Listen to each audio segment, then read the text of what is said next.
Hey guys, so we're back once again for another edition of our stocks by request. So in this video, I want to talk about Dito, I want to talk about Converge, I want to talk about I want to talk about MRC, and I want to talk about AGI. And if you guys are still up after this video is out, maybe I want to talk about also ASEN, APL, PHA on the next video, either on this channel or on the next. So anyways, I want to start everything off also by analyzing the PSEI. The PSEI closed above 7,000. It's up 41.07 points. Value turnover was very, very strong at 11.7 billion. PSEI was up 0.58%. But I'll just say this. The value turnover, 11.7 billion, 2.8 billion of that came from Dito. 900 million of that came from ASEN. Then another 900 million came from APL. So if you add that all together, around 4.6 million, or roughly 40, 50, close to 40 plus percent of the transactions came from those three stocks. Anyways, the PSEI, if you want to see it, looks like this right now. It's still currently bouncing off the sideways progression that we mentioned yesterday. The only difference today is that if you look at it right here, the whole context of it is it broke past the 20-day moving average, but it got blocked by the 50-day moving average. So for tomorrow, all eyes, in my opinion, will be, is it strong enough already to break this level? So it continue the bounce from this downward area continues, or will this falter and then we see it continually push down? So nothing much has changed, in my opinion, for the PSEI.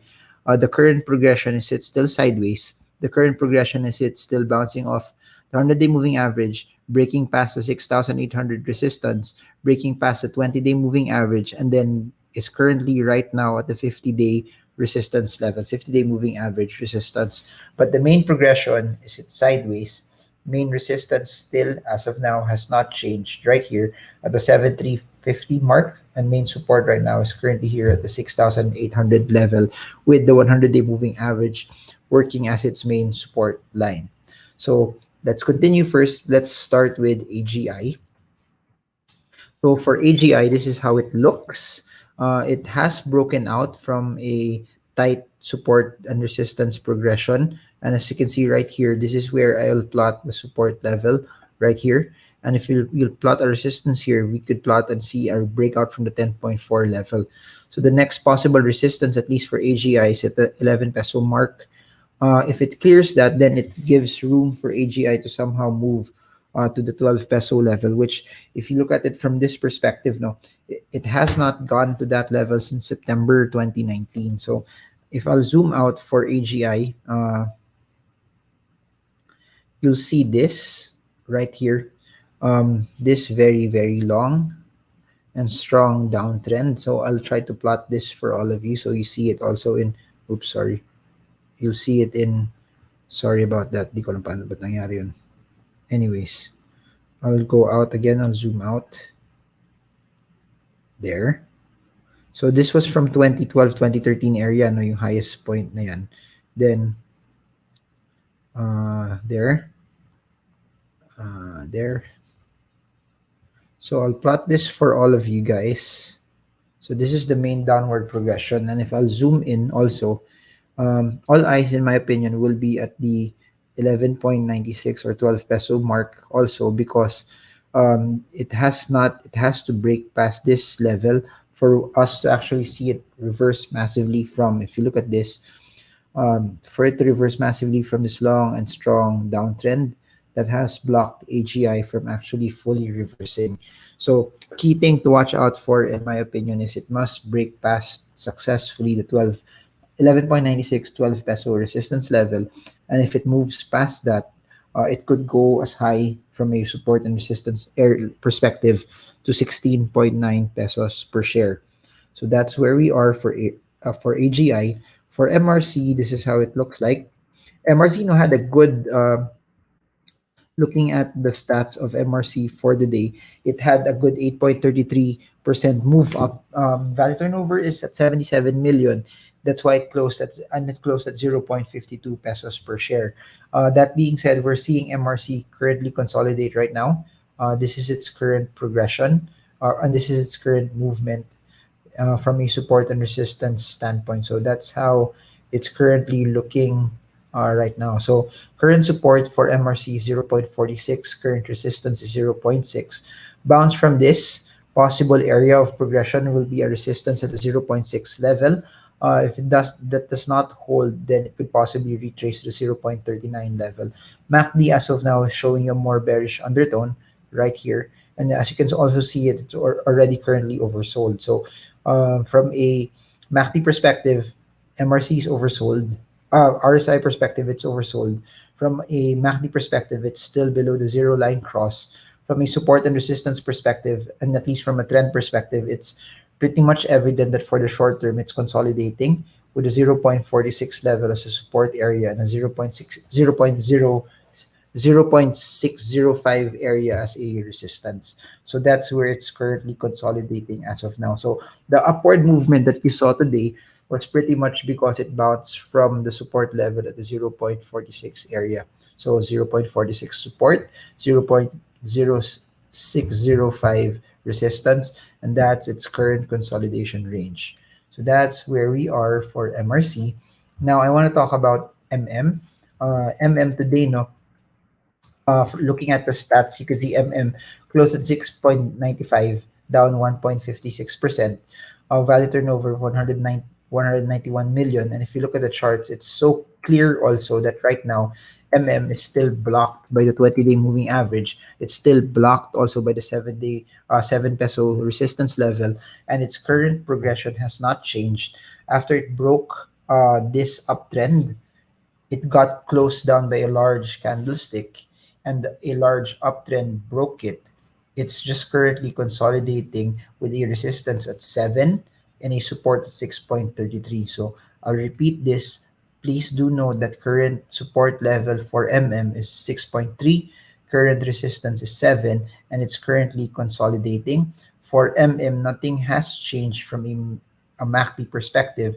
It's still above zero, but it's showing a bit of weakness. It's showing a bit of bearishness also. But all eyes, in my opinion, will hinge on 6.3 because if this does not hold, then it creates a shot that there will be a lower high and a lower low, which also shows us that there may be a deeper look, that there may be a downward progression for it. But until it does not, until the 6.3, as long as the 6.3 level will hold, then a greater analysis would tell you that it's just basically moving sideways. 6.3 support, 7 peso resistance, then another resistance at the 8.1 level.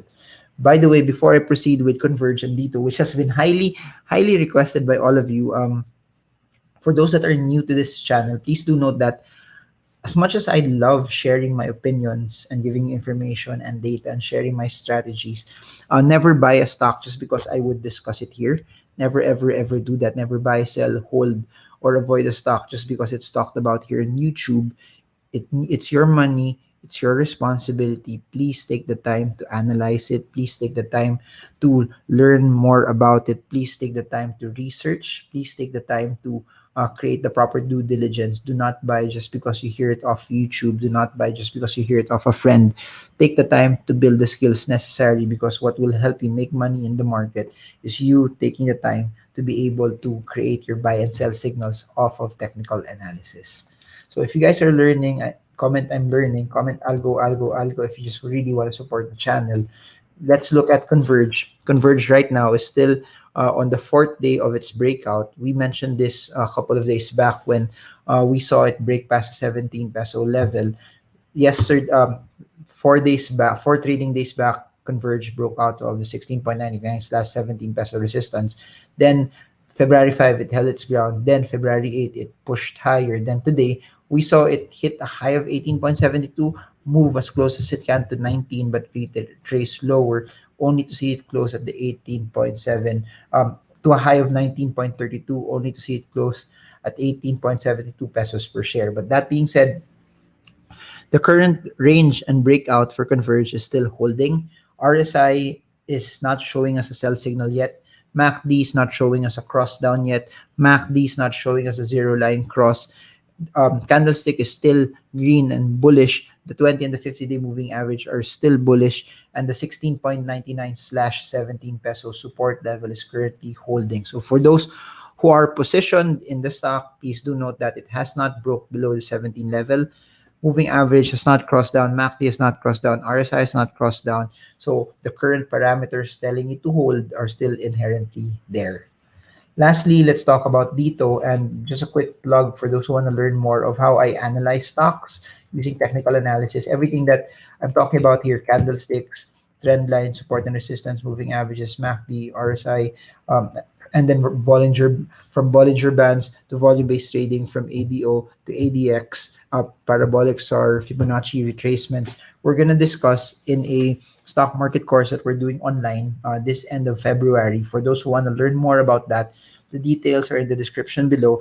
And what's nice about that is it's nice to learn from videos like this on a 10 to 15 minute to 20-minute version, but that will be spread across 2 weeks, Saturday and Sunday, then 4 hours each. So it will be a deep dive.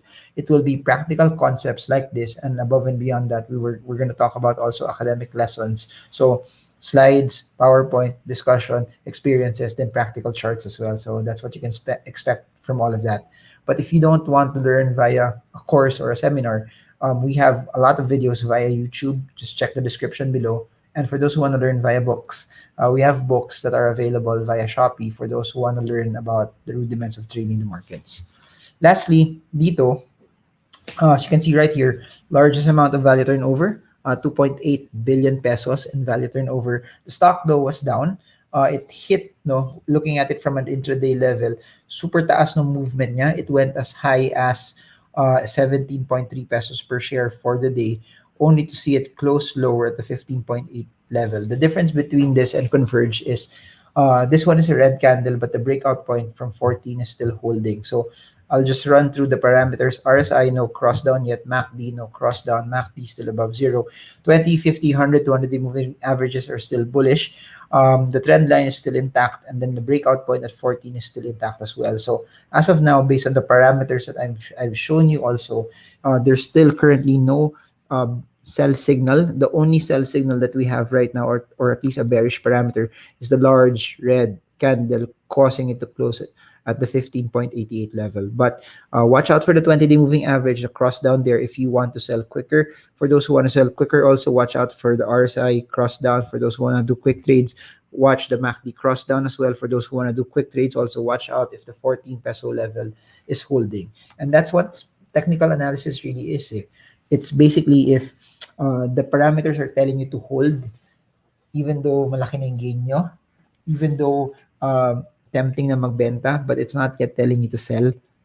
So you hold your position and then you maximize your trades. And that's what I've been saying over and over in all of the videos, in all of the books, and in all of the courses that I've done, is that you will never, the goal is not to sell at the highest price, but the goal is to maximize your gains and to follow your plan. Because when you follow your plan and you maximize your gains, that's something that you can repeat for future trades as well. And that's all I want for all of you. I want you guys to be successful, and I want you guys to do well. It's just that now, over the past few days, yung attention ko, mas napadaming attention ko sa cryptocurrencies and then sa US stocks, because I don't know, it's been super exciting, I guess, to see the volatility that we have been seeing in both cryptos, in crypto space, and also in US stocks. So I think that's what makes it a bit interesting from this standpoint. I'm still going to be in the Philippine markets. I still love trading Philippine stocks. I still love investing in Philippine stocks. I still love dividend stocks. But there's just a sense of excitement on doing something that's so different, that I feel, for Bitcoin and in cryptocurrencies, we're just hitting something, transcending something that has not been done before. It's something that's very, very new and something that's very, very exciting. So there, everything you want to know about me is in the description below. If you stayed up until the end, comment algo. And if you've learned, comments, I'm learning. And if you guys want to see more of this, appreciate it if you could press the subscribe button and the bell so you get updated every time I come up with new content about investing in the stock market. So that's it for now, guys. I hope this video helps you trade well, trade strong, trade smart. See you all again soon, and God bless you all.